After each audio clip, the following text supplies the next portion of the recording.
અહેમદાબાદ મિત્ર ન્યૂઝમાં આપનું સ્વાગત છે।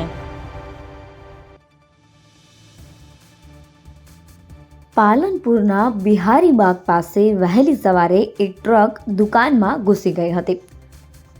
પાલનપુર આબુ હાઈવે પર ટ્રક ચાલકે સ્ટીયરિંગ પરનો કાબુ ગુમાવતા ટ્રક દુકાનમાં ઘૂસી જતા નાસભાગ મચી ગઈ હતી। સદનસીબે આ અકસ્માતમાં કોઈ જાનહાનિ થવા નથી પામી।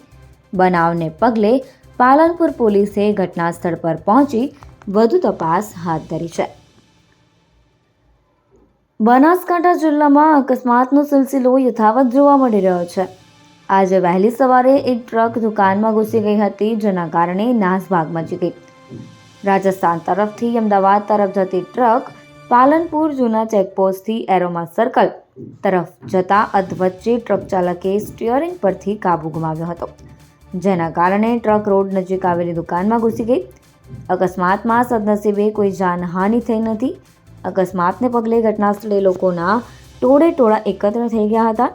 પાલનપુર પોલીસ તાત્કાલિક ઘટના સ્થળ પર દોડી આવી અને અકસ્માતને લઈ આગળની તપાસ શરૂ કરી। અહેમદાબાદ મિત્ર ન્યૂઝની યુટ્યુબ ચેનલને સબસ્ક્રાઇબ કરો અને બેલ આઇકોન જરૂરથી દબાવો, જેથી દરેક મહત્વના વિડીયોની નોટિફિકેશન તમને મળતી રહે।